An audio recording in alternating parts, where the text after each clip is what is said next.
Christmas comes but once a year. हर दिन ईद नहीं होता है, हर दिन दिवाली नहीं होती है। I am भरसानी।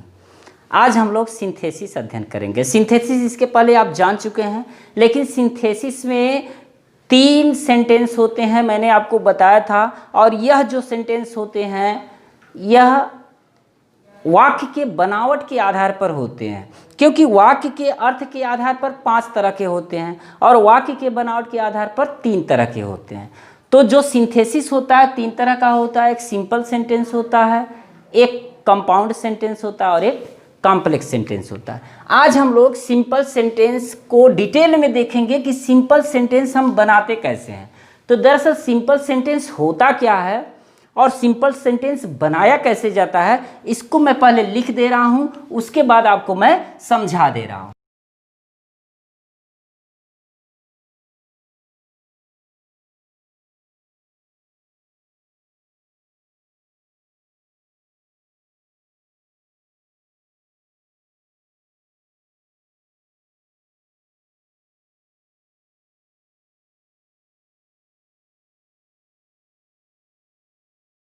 अब देखिए, सिंपल सेंटेंस बनाते समय आपको कुछ खास चीज़ें ध्यान देना है। जो नियम हमने लिखा है इस नियम को आपको समझना पड़ेगा। मैं रटने के लिए नहीं कर रहा हूँ, बस समझने के लिए कर रहा हूँ।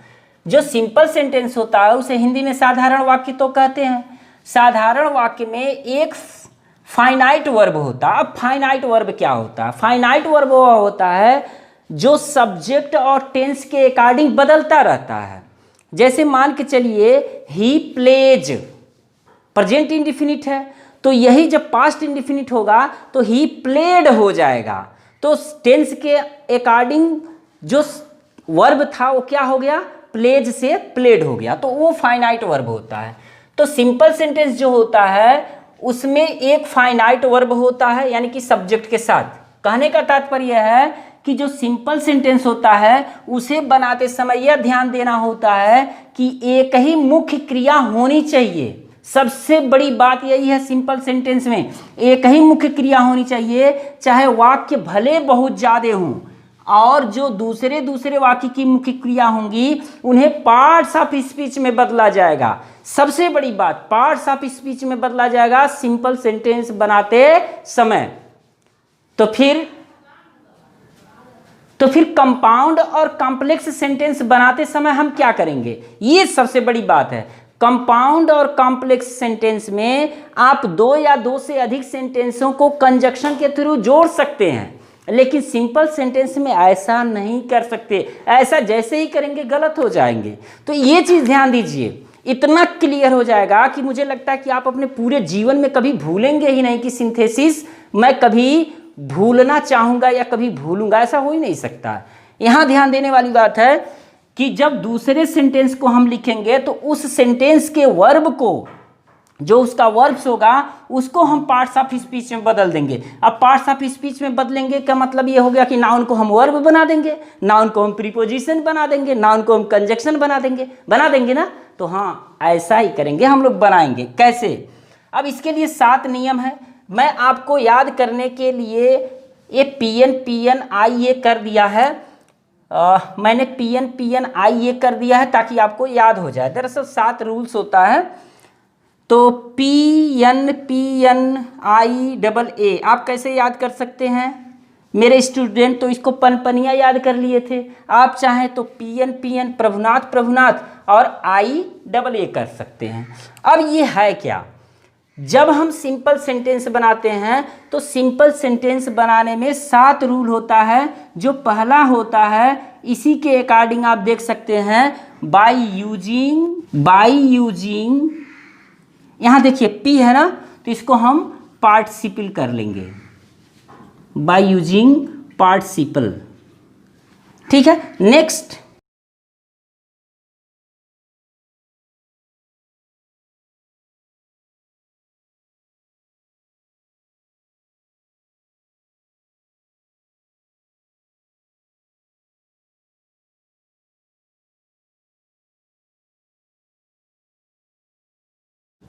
अब देखिए, जो सिंपल सेंटेंस बनाए जाते हैं इसके 7 नियम हैं। कौन कौन से हैं? PN I A करके आप शार्ट में याद कर सकते हैं। बाय यूजिंग पार्टिसिपल, देखिए पी से हमने पार्टिसिपल कर दिया है, और फिर एन से बाय यूजिंग नॉमिनेटिव एब्सोल्यूट, और फिर पी से हमने कर दिया है bye using preposition with noun और जीरंड। यहाँ जीरंड दिखाई नहीं दे रहा होगा लेकिन मैं बोल रहा हूँ तो आप सुन लीजिए, by using preposition with noun और जीरंड, और फिर एन से आ जाएगा by using noun or phrase in apposition, यहीं से इधर वाला है, और फिर पांचवा आ जाएगा आई से बाय यूजिंग इन्फिनिटिव, और फिर ए से हो जाएगा by using adverbs or adverbial phrases, और फिर ए से हो जाएगा by using adjective or adjectival phrase. अब करना क्या है आपको, ये जो चीज़ मैंने लिखा इसको समझ लेना है, ज़रूरत हो तो आप लिख लीजिए, और फिर जो पी एन आई ए करके है सिंपल सेंटेंस 7 तरह से बनाए जाते हैं, इन नियमों को जानना बहुत ही ज़रूरी है। अगर इन रूल्स को आप नहीं जानेंगे तो 100% आप सिंपल सेंटेंस यूज नहीं कर पाएंगे। मैं एक चीज़ भूल जाता हूँ कहना कि अगर आप मेरे चैनल पर नए हैं तो नीचे सब्सक्राइब लाल कलर से लिखा होगा, उसको छुएंगे ना, टच करेंगे तो सब्सक्राइब हो जाएगा, और बगल में घंटी है उसको भी बजा दीजिएगा, लाइक शेयर कर दीजिएगा। तो हम लोग इसको देख लेते हैं कि कैसे सिंपल सेंटेंस हम लोग बनाते हैं, यानी कि 2 या 2 से अधिक सिंपल सेंटेंसों को मिला करके हम एक सिंपल सेंटेंस कैसे बनाते हैं। अब देखिए, सिंपल सेंटेंस बनाने के लिए हम पहले रूल्स को फॉलो करेंगे।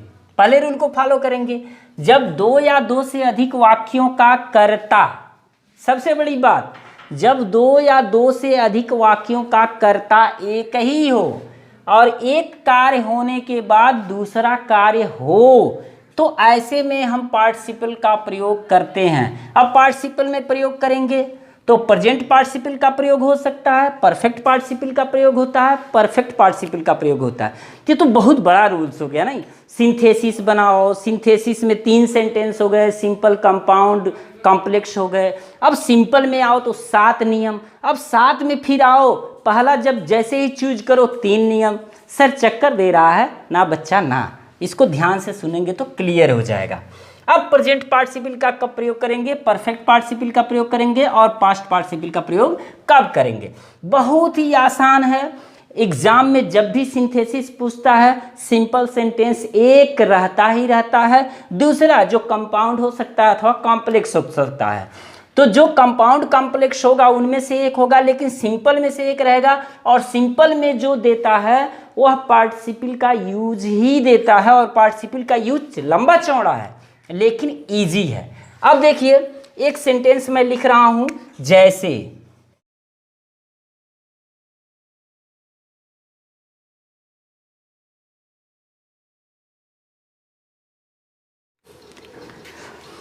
अब देखिए हमने 3 एग्जाम्पल यहां लिया है, 3 एग्जाम्पल 3 रूल है ना। अब 3 एग्जाम्पल में हम कौन कौन सा रूल लगाएंगे, अगर आप यहां समझ लिए तो फिर सिंपल सेंटेंस का जो पार्टिसिपल वाला रूल है एकदम खत्म हो जाएगा। देखिए, जो प्रेजेंट पार्टिसिपल है, मैं लिखवा नहीं रहा हूं, केवल बोल रहा हूं। प्रेजेंट पार्टिसिपल का जो रूल है वह यह कहता है कि दोनों वाक्यों का कर्ता एक ही होना चाहिए। पहला नियम, प्रेजेंट पार्टिसिपल का प्रयोग कब करेंगे, जब दोनों वाक्यों का कर्ता एक ही हो, ठीक है। और दूसरा नियम ये कहता है कि एक कार्य होने के बाद दूसरा कार्य हो, और तीसरा नियम कहता है कि इसी कार्य का परिणाम दूसरे वाक्य में स्पष्ट हो, तो हम प्रेजेंट पार्टिसिपल का प्रयोग करेंगे। फिर से मैं दोहरा दूं, जब दोनों वाक्यों का कर्ता एक ही हो, जब एक कार्य होने के बाद दूसरा कार्य हो, और पहले कार्य का परिणाम ही दूसरे वाक्य में हो, तो ऐसे में हम प्रेजेंट पार्टिसिपल का प्रयोग करेंगे। और प्रेजेंट पार्टिसिपल का रूल क्या है, कैसे हम यूज करेंगे, जो कार्य पहले होगा उसी को हम पार्टिसिपल बना देंगे। पार्टिसिपल का मतलब जो क्रिया पहले होगी उसी क्रिया में हम आईएनजी लिख देंगे, और उसके बाद ऑब्जेक्ट लिख देंगे, और शेष वाक्य को ज्यों का त्यों रख देंगे। जैसे में देखिए, जैसे जब सिंपल सेंटेंस आप बनाएंगे, अब ध्यान दीजिए, ही जंप्ड अप, वह कूद गया, वह भाग गया। तो वह कूद गया, वह भाग गया, दोनों का एक ही सब्जेक्ट है, दोनों वाक्यों का सब्जेक्ट एक ही है। वह कूदा, इसीलिए कूदा क्योंकि उसे भागना था। तो पहले कार्य का परिणाम दूसरे में क्लियर हो रहा है। तो जो कार्य पहले हो रहा है उसी को आप पार्टिसिपल बना दीजिए, यानी कि आईएनजी जोड़ दीजिए। जंपिंग और जो ऑब्जेक्ट मिल रहा है या जो फ्रेज के रूप में है, इसको लिख दीजिए जंपिंग अप, और कामा देके दूसरे सेंटेंस को ज्यों का त्यों लिख दीजिए, ही रैन अवे। क्लियर हुआ? अभी हम और एग्जाम्पल्स देंगे, लेकिन पहले एक एक एग्जाम्पल देख लेते हैं। दूसरा देखिए, इसमें परफेक्ट पार्टिसिपल का यूज होने जा रहा है। क्यों? परफेक्ट पार्टिसिपल का रूल क्या है? ये कहता है कि दोनों वाक्यों का कर्ता एक ही होना चाहिए, एक कार्य के बाद दूसरा कार्य होना चाहिए, लेकिन पहले कार्य का परिणाम दूसरे वाक्य में नहीं होना चाहिए। अब देखिए, राधिका ने भोजन लिया, राधिका स्कूल चली गई। तो राधिका भोजन लेने के बाद जरूरी तो है नहीं कि स्कूल जाए। राधिका भोजन लेने के बाद किताब पढ़ सकती है, राधिका भोजन लेने के बाद किताब पढ़ सकती है, राधिका भोजन लेने के बाद घूमने जा सकती है, राधिका भोजन लेने के बाद फिर खाना बनाने जा सकती है। तो ये चीज़ें हैं। राधिका ने अपना भोजन लिया, जरूरी नहीं है कि राधिका स्कूल ही जाए। तो दूसरे जो वाक्य में जो कार्य हो रहा है वो पहले कार्य का परिणाम नहीं है। पहले में देख लीजिए, वह कूदा, तो वह कूदा भाई क्यों कूदा? क्योंकि उसे भागना था। वह कूदा इसीलिए क्योंकि उसे भागना था। तो पहले कार्य का परिणाम है, इसलिए प्रेजेंट पार्टिसिपल का, और पहले कार्य का परिणाम नहीं है, इसलिए परफेक्ट पार्टिसिपल का प्रयोग करेंगे। अब जब परफेक्ट पार्टिसिपल का जब प्रयोग करेंगे तो ये भी सिंपल सेंटेंस ही बनेगा। तो जब परफेक्ट पार्टिसिपल का प्रयोग करते हैं तो जो कार्य पहले होता है उसमें हम हैविंग का प्रयोग करते हैं, हैविंग, और इसके बाद वर्ब का थर्ड फॉर्म टुक, टुक माने लेना, टेक माने लेना, टुक थर्ड फॉर्म सेकंड फॉर्म है, तो हैविंग टेकन हो जाएगा, हैविंग टेकन, हैविंग टेकन हर फूड। अब यहां हम कामा लगा देंगे, और सेंटेंस जो तीसरा है इसको हम ज्यों का त्यों लिख देंगे, Radhika went to school, Radhika went to school. तीसरा देखिए, आई फाउंड माई पर्स, मैं अपना पर्स पाया, the purse was lost, purse खोया हुआ था। अब इसमें क्या होता है, पार्टिसिपल का प्रयोग तो हम करेंगे, लेकिन ऐसा नहीं है कि दोनों वाक्यों का कर्ता एक ही हो। हम इसमें पास्ट पार्टिसिपल का प्रयोग कर सकते हैं कब? जब पहले दिए गए सब्जेक्ट अथवा ऑब्जेक्ट, नाउन, नाउन अथवा प्रोनाउन की विशेषता दूसरे वाक्य में बताई गई हो, तो ऐसे में हम पास्ट पार्टिसिपल का प्रयोग कर सकते हैं, या ये कह सकते हैं कि एडजेक्टिव का भी प्रयोग इसे कहा जाता है। तो आई फाउंड माई पर्स, मैंने अपना पर्स पाया, द पर्स वाज लॉस्ट, और लास्ट पर्स, खोया हुआ पर्स पाया। तो आप कह सकते हैं कि इसको जो यूज किया जाता है पास्ट पार्टिसिपल का प्रयोग करके या एडजेक्टिव का भी प्रयोग करके कह सकते हैं। तो आई फाउंड माई पर्स, जो मैंने पर्स पाया वो कैसा पर्स था? टूटा हुआ पर्स था, फूटा हुआ पर्स था, कैसा? खोया हुआ पर्स था। तो आप कह सकते हैं I found my lost purse, I found my lost purse. तो ये है सिंपल सेंटेंस में जो पार्टिसिपल का यूज होता है उसका प्रयोग करके, कि कैसे पार्टिसिपल का यूज किया जाता है। थोड़ा सा और एग्जांपल हम लोग देख लेते हैं।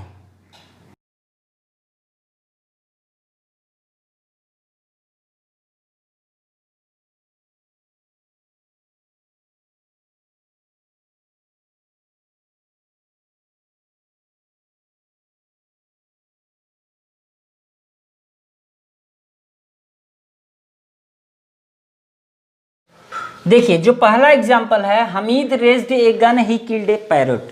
हमीद ने एक बंदूक उठाया, उसने तोता मार दिया। अब इसमें देखते हैं कि दोनों वाक्यों का हमें सिंपल सेंटेंस बनाना है। ध्यान दीजिएगा, जब सिंपल सेंटेंस बनाना है तो हमें यह देखना है कि दोनों वाक्यों का कर्ता एक ही है क्या। तो यहाँ पता चला हमीद ने एक बंदूक उठाया, उसने एक पैरट मार दिया, उसने एक तोता मार दिया। तो तोता कौन मारा? हमीद ही तो मारा। तो जब दोनों वाक्यों का कर्ता एक ही हो, एक कार्य होने के बाद दूसरा कार्य हो, देखिए उसने बंदूक उठाया, उसने तोता मारा, एक कार्य होगा, पहले बंदूक उठाया फिर तोता मारा।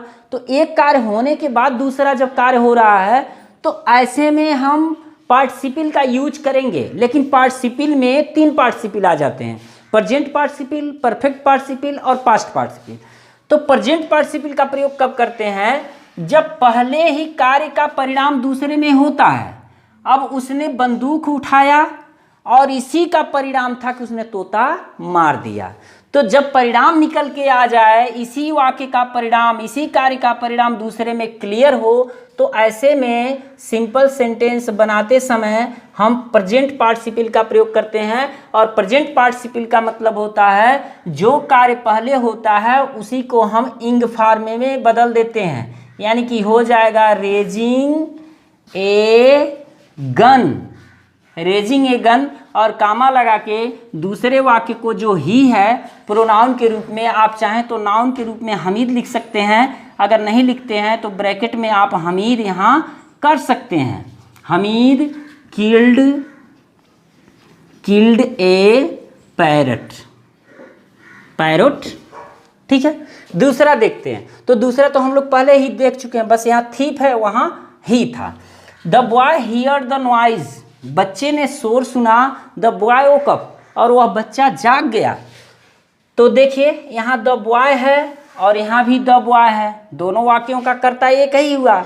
नेक्स्ट ये है कि उसने शोर सुना, वह जाग गया। एक कार्य, पहला कार्य ये हुआ कि उसने शोर सुना, दूसरा कार्य हुआ कि ये जाग गया। तो पहले कार्य का परिणाम दूसरे वाक्य में है, तो निश्चित रूप से इसमें भी प्रेजेंट पार्टिसिपल का प्रयोग होगा।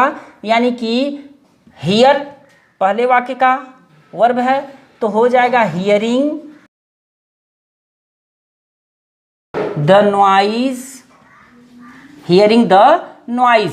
अब कामा लगा के दूसरे सेंटेंस को, द बॉय यहाँ भी है, द बॉय यहाँ भी है, दूसरे सेंटेंस को आप ज्यों का त्यों लिख सकते हैं। यानी कि द बॉय वोक अप। ठीक, क्लियर। नेक्स्ट देखिए, ही फिनिश्ड हिज वर्क, उसने अपना काम समाप्त किया। ही वेंट टू हॉस्पिटल, उसने अपना कार्य समाप्त किया, वह अस्पताल चला गया। तो दोनों वाक्यों का कर्ता एक ही है, सबसे खुशी की बात है। दूसरा ये है कि उसने अपना काम समाप्त किया, वह हॉस्पिटल चला गया। तो एक कार्य होना फिर दूसरे कार्य का होना, यानी कि एक कार्य होने के बाद दूसरा कार्य हो रहा है। तो ये भी खुशी की बात है, क्योंकि हम पार्टिसिपल का यूज कर सकते हैं। लेकिन अब ये देखना किस पार्टिसिपल का यूज करें। ही फिनिश्ड हिज वर्क, उसने अपना काम समाप्त किया।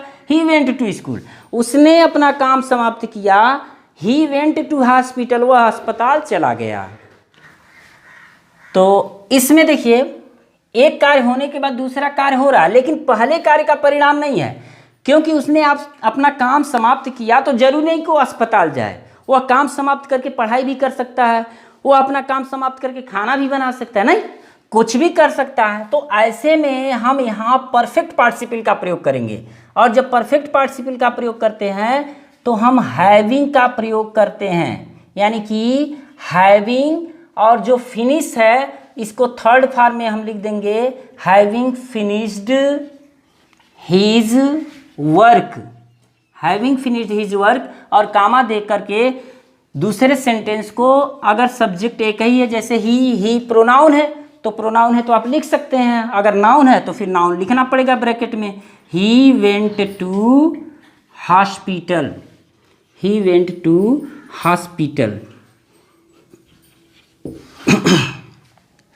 हाँ, एक चीज़ और ध्यान देना है, कभी कभी ऐसा होता है कि पहले सेंटेंस में वर्ब ना हो करके एडजेक्टिव होता है, और जब एडजेक्टिव होता है तो ऐसे में हम एडजेक्टिव में आईएनजी तो लगा नहीं सकते, तो फिर बीइंग का प्रयोग करके एडजेक्टिव लिख करके शेष वाक्य को ज्यों का त्यों लिखना पड़ता है। अगर ये चीज़ें समझ में नहीं आ रही है तो आप कमेंट में लिखिए कि क्या आपको और एग्जाम्पल चाहिए, तो मैं और एग्जाम्पल दूंगा। चूँकि वीडियो बड़ा हो रहा है इसलिए हम मिलते हैं नेक्स्ट वीडियो में। देखने के लिए थैंक यू वेरी मच।